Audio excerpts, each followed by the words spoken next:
Hello, everybody. Tim Hughes here. I'm the CEO and co-founder of DLA Ignite. Today, I've got with me Simon. Simon is the author of this book, Energize, and if it just seems to be everywhere, Simon. I mean, I switch on LinkedIn and someone's talking about it, and I must admit, I read it last year when I was on holiday, and it was probably the best time to actually read it. I was in Lanzarote. It was lovely and warm, and I must put together a book. A list of the top 10 business books, because I think it would sit in that, in terms of, having a business book on this, or having, if you read these 10 books, it gives you an idea of certain things. I mean, it's just a fantastic book about working out how you do your time and stuff like that. So all that gushy stuff over with. Where can people find you, Simon? Sure. So I am on all the major social media platforms, but the two that I use the most are LinkedIn and Instagram. Instagram, my handle is at Simon Alexander O. And if you want to find more about the book and my work, then you can jump onto my website, which is simonalexanderong.com. Fantastic. Thank you so much. So one of the things about the book is you're so honest about where you were, which is you've been on a big journey, and I know, everyone's been on a journey, but you've been on a big journey. And I mean, you're very honest about how you realized, was it you were lying in the bath with your suit on or something, and yes, it almost seems like another life now, Tim. Yeah. I bet. And you were you were in this job, and you were having to go out, and you were getting like drunk every night, and you weren't sleeping, and you weren't eating, and then you weren't performing, and it was just, I mean, sounds a bit like my 20s. But talk us a little bit about what it inspired you to actually write it. Sure. So to give people a bit of context as to what you were sharing just now, Tim, I grew up with this belief that money equaled success. Yeah. And so when I was a teenager, I would watch films such as Wall Street, which starred Charlie Sheen, Michael Douglas, Boiler Room with Ben Affleck. And so when it came to deciding what I wanted to do after university, naturally my mind gravitated towards the world of finance. And even more so when I had this belief from my peer group, from my family, that success would be if I landed a job as a doctor, a banker, an accountant, or one of these sort of popular traditional jobs. And so I started in the world of finance, believing that, yes, I was successful. I got this job. Unfortunately, it was bad timing, because this was the middle of 2007, a year before the global financial crisis. Yeah. And the company that I happened to start as a graduate was Lehman Brothers, which collapsed 14 months after I joined. So, just to give you a little excitement about. Obviously, it wasn't to do with you. It was. No, I was way too junior, and so that was a very painful experience at the time, because I had these hopes and dreams. I was like, I'm going to make good money. I'm going to move up the career ladder. And then maybe as I progress through my 20s, I'll decide at some point what I really want to do with my life. Unfortunately, the decision to think about what I wanted to do happened a lot quicker than I thought. And I just jumped into the next available job that I had after Lehman Brothers collapsed. And unfortunately, it was one that really killed my energy in every sense of the word. When I talk about energy, I'm thinking about it from the physical, the mental, the emotional, and the spiritual perspective. Yeah. And so I ended up working really long hours.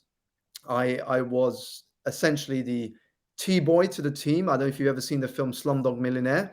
My job was akin to a T-boy. So I was kind of doing all the photocopying, the support for the senior staff.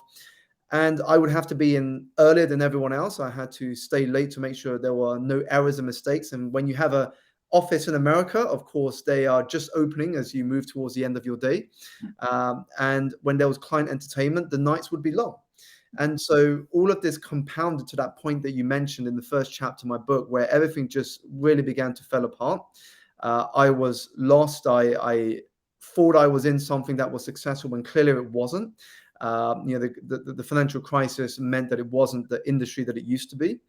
And I was very thankful at the time, looking back, for my girlfriend at the time, my now wife, for really showing me and sort of really being honest with me of what I was going through. I wasn't ready to face it just yet, but realizing that I was in a position to lose not just my physical and mental health, but also my relationship. It really got me thinking about what was most important. And you talk in the book about finding about what's most important Mm. in your life. Was that something that came to you over time, or was it because you talk about your partner and your wife and how I think she sat you down or something and said, Yeah, I, um, I I agree. I mean, it's looking back, I think that one of the things I really appreciate, and I guess this is the beauty of hindsight, Tim. yeah, One of the things I really appreciate is that often those moments that feel painful at the time, that may be dark, that may be challenging, I think they're necessary because out of pain comes growth. yes, If we don't go through those dark periods, we don't get the wisdom and the insights that I got through that myself. Whether it's my losing my mum at the age of 17 to a tragic accident, or being in this job that killed my physical and mental health, or even failing my second year of university. I think if we don't go through those painful periods of our life, we don't really understand just how strong and capable we are. And so that moment really got me reflecting on, well, if I want to be where I want to be, in a position of having a loving relationship with my girlfriend, then clearly I've got to address my health. And at that point, a lack of good health was really affecting the way I was with other people. mm, I mean, if you just imagine this scenario for a moment, you're getting little sleep.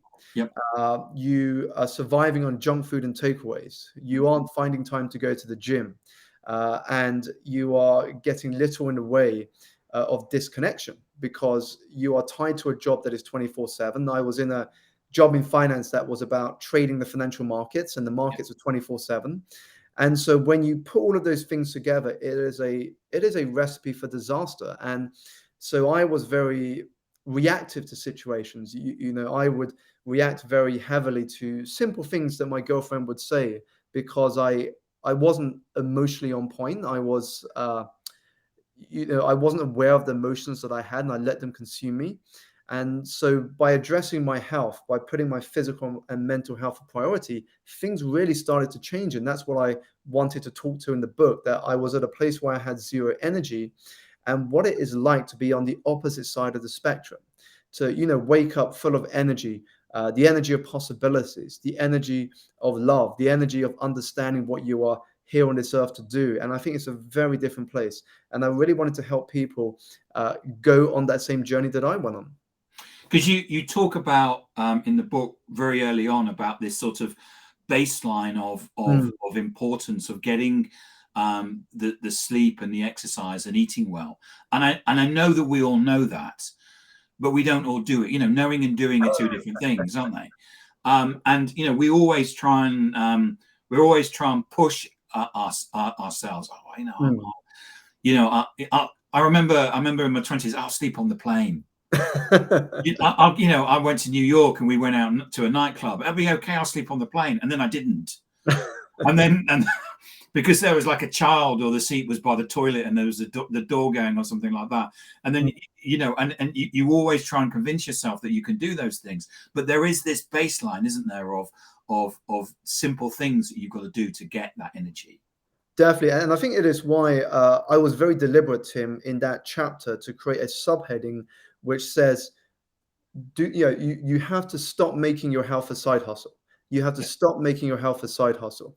And I think very fresh in a lot of our memories is the COVID pandemic. yeah, And when the pandemic happened, it really showed us a truth, as you said, Tim, we all know, which is that unless you have good health, you can't do much. And the sort of idea I share in the book is that when you are healthy, you may have many wishes, hopes, and dreams. But when you are sick, you only have one. And that is simply to be healthy again. And so this yes, is what I'm talking about when I consider a baseline. If you don't have a baseline of sufficient rest, a good diet, and regular movement of the body, then what happens is that you don't have a long-term plan in place, because you can survive on that in the short term, if you have a deadline to hit, or there's something you're working towards in the short term, fine. But long term, you're not going to thrive. You're going to be in this constant survival mode, and you are putting the health of your body and your mind at risk. And so for me, it is absolutely important to put that foundation in place first, and then we can build on top of that. Because you then kind of put your foot on the gas and talk about how you can rewire your energetic state and breaking free from energy blockers and stuff like that. So talk us through, give us some examples about how we can actually, once we've got that baseline, how we can accelerate away.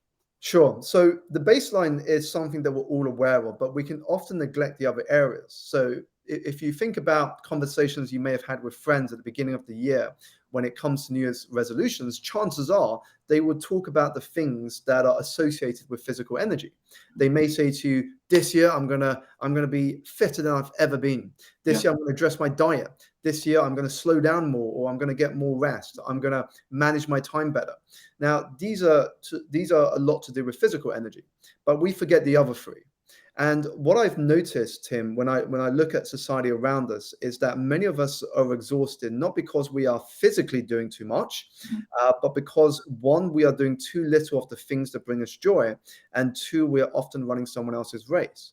So the first part of that, not doing enough things that bring us joy, that is connected to spiritual energy. Yes. So, when you are high on spiritual energy, you're doing things that come natural to you. The things that you do are an extension of who you are, and it allows you to express your creativity and true self. When you are low on spiritual energy, you will recognize that it might come in the form of tension inside of you when you are doing things that go against who you are.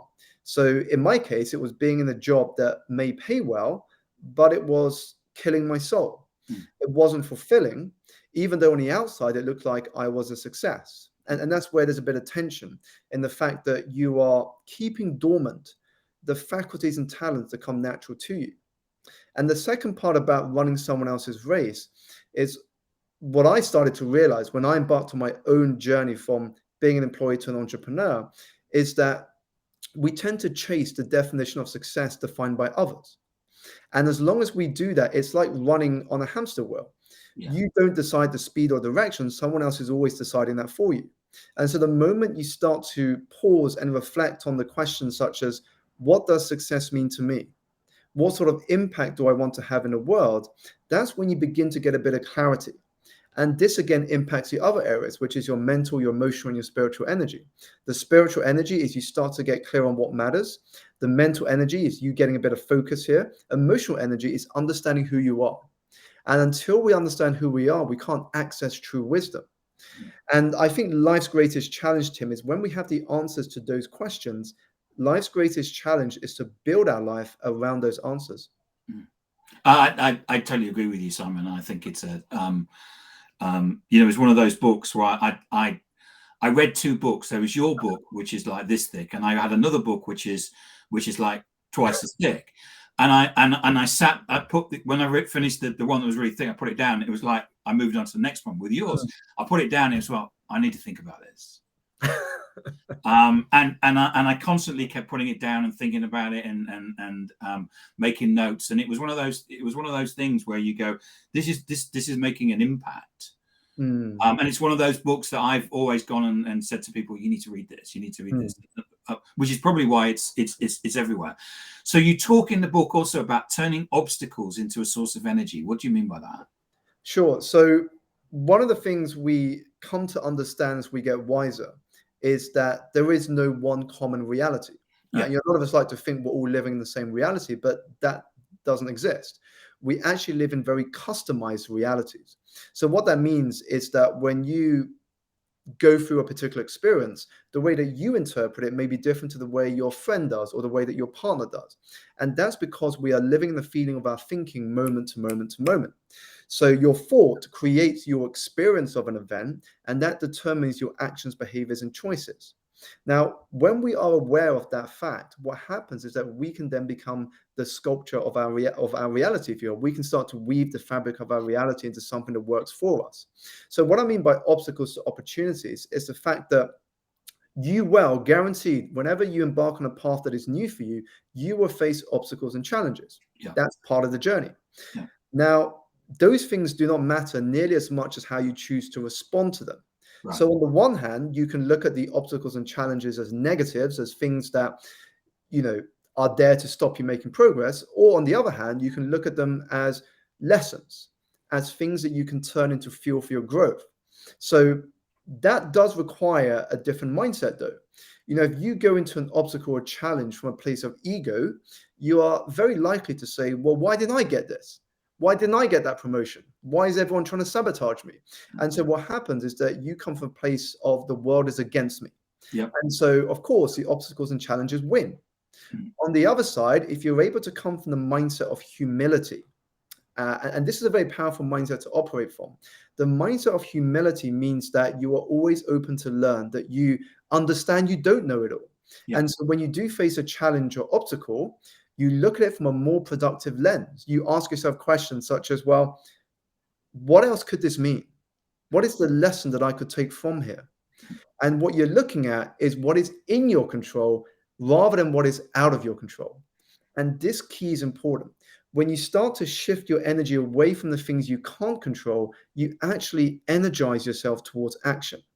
Whereas if you spend too much time focused and worried about the things that you can't control, you inevitably become paralyzed by overthinking.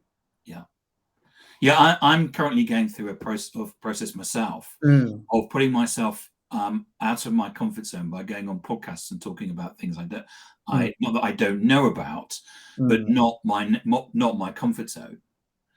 So I went. So when I was at school, I was told never get a job where you read and write, right? And of course, I've now written 3 best-selling books. So I went on a podcast yesterday about the process that I've gone through from one to the other. And the whole point of going on that podcast is actually by going on and talking about it and verbalizing about it, maybe other people in a similar sort of situation and they can find it and learn from it. And that's really about where I'm using the obstacle as a sense of energy. And also as a way of trying to give back to everybody, because I believe that if you search on the internet, you can find the answer to most things. And wouldn't it be great if you could do that? So, and thanks to Jeff for jumping on. And I'll sort a recording out for you, Jeff, as well. So I totally agree with you, Simon. But you also talk about reframing the setbacks, don't you?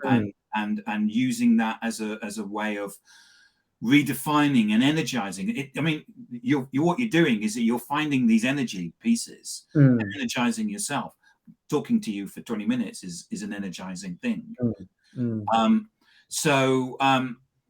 You also talk about protecting your personality and managing your energy. So you're talking about so explain to us why you manage your energy, not your time. Well, here's why. Because if you look at a lot of productivity articles and books, what they tend to focus on first is time management. Yeah. Now, for me, this is the big drawback about focusing exclusively on time management. Is if you only focus on time management, it assumes your energy is constant throughout the day. So when you look at your diary, they say, okay, you block an hour here, you block out 2 hours here. Now, if you simply block out time without regard to your energy, you might go into that task in a very low energetic state, and that's not going to be productive. That 2-hour slot may eventually become 4 hours because you're running that task at a very low energy. And so for me, the very first place to start is to understand your energetic rhythm. And we all have a different energetic rhythm. Yeah. So some of us, we might say we are night owls. Some of us might be early risers. I remember running a workshop recently, Tim, and I asked them the question of saying, how many of you are most energized mid-afternoon? Because I thought nobody was going to raise their hand. Typically, most people would say mid-afternoon is where we are at our lowest energy. Now, out of a room of 45 people, 8 people put their hands up that they were energized the most in mid-afternoon. And I was shocked. I was like, wow. Good, I asked that question, and it just shows we all have a different energetic rhythm. And so for me is once we begin to understand what our energetic rhythm is, then we can begin to build our day around that insight. So if I work better in the morning, then of course I want to make sure I'm doing the most important task first thing of the day. Now, if I'm more energized in the afternoon, then again, I will build that around my day, that insight. And so for me, once we understand our energy, we can work with our body better rather than against it. and then we can work better with our time. Thank you, Simon. Thank you so much for coming on. 20 minutes goes really fast. And as I said earlier on, you've left me with more energy than I came in. So thank you. For those that don't know, Energize, fantastic book. It's on Amazon worldwide. And if you haven't got a copy, I would be already go out and buy one, because I'm very surprised. Thank you, Simon, for coming on. Remind people where they can get hold of you. Tim, thank you so much for having me. As a reminder for you on how you can get in touch, my website is simonalexanderong.com. I'm on all social platforms: YouTube, LinkedIn, Twitter, Instagram, and Facebook. But the two I use the most are LinkedIn and Instagram. My handle there and on Twitter is @SimonAlexanderO. And to finish, if I may, Tim, just a final thought for the audience. Yes. To master your life, you must master your days. To master your days, you must master your time. And to master your time, you must master your energy. Fantastic. What a great way to end the talk. Thank you so much for coming on, Simon. Tim, Really thank you so much for having me. Thank you very much.